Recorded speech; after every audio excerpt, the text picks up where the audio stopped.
effective.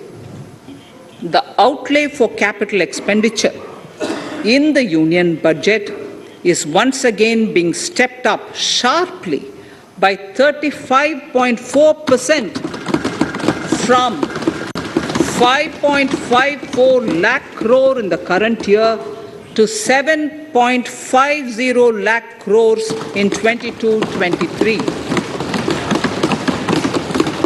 This has increased to more than 2.2 times the expenditure of 2019-20.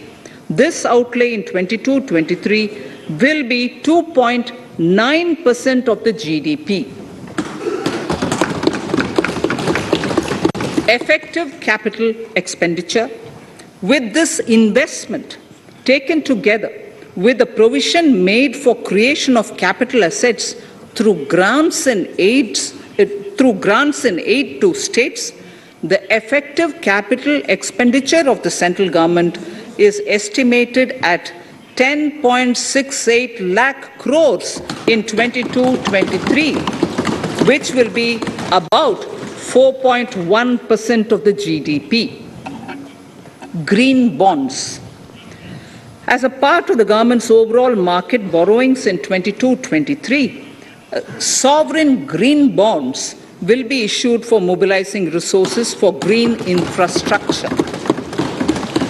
The proceeds will be deployed in public sector projects which help in reducing the carbon intensity of the economy. Gift IFSC. World-class foreign universities and institutions will be allowed in the gift city to offer courses in the financial management, fintech, science, technology, engineering, and mathematics free from domestic regulations, except those by the IFSCA, to facilitate availability of high-end human resources for financial services and technology. An international arbitration center will be set up in the gift city for timely settlement of disputes under international jurisprudence. Services for global capital for sustainable and climate finance in the country will be facilitated in the gift city. Infrastructure status. Data centers and energy storage systems, including dense charging infrastructure and grid-scale battery systems, will be included in the harmonized list of infrastructure. This will facilitate credit availability for digital infrastructure and clean energy storage.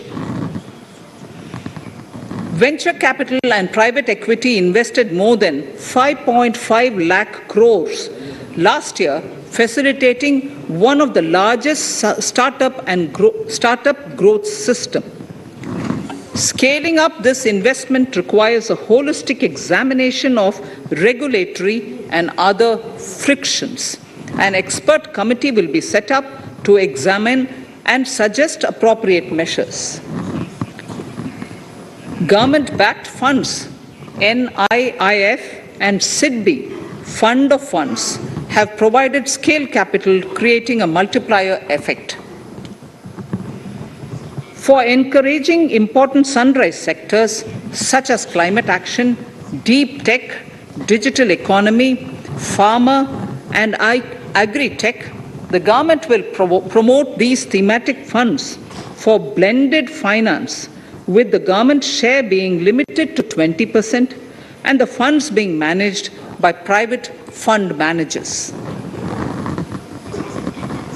For financing the infrastructure needs, the stepping up of public investment will need to be complemented by private capital at a significant scale. Measures will be taken to enhance financial viability of projects, including PPP, with technical and knowledge assistance from multilateral agencies.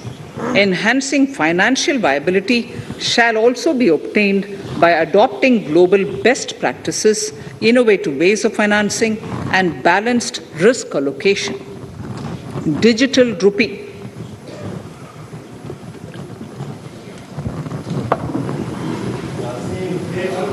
Introduction of a central bank digital currency will give a big boost to digital economy. Digital currency will also lead to a more efficient and cheaper currency management system. It is therefore proposed to introduce digital rupee using blockchain and other technologies to be issued by the Reserve Bank of India starting 2022 and 23. Financial assistance to states for capital investment. Reflecting the true spirit of cooperative federalism, the central government is committed to bolstering the hands of the states in enhancing their capital investment towards creating productive assets and generating remunerative employment. The scheme for financial assistance to states for capital investment has been extremely well received by the states.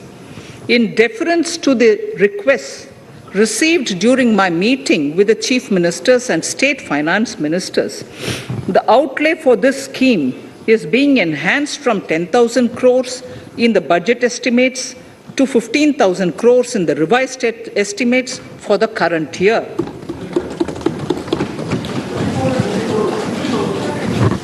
For 22-23,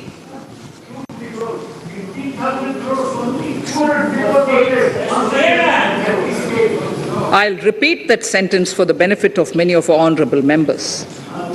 In deference to the requests received during my meeting with chief ministers and state finance ministers, the outlay for this scheme is being enhanced from 10,000 crores in the BE to 15,000 crores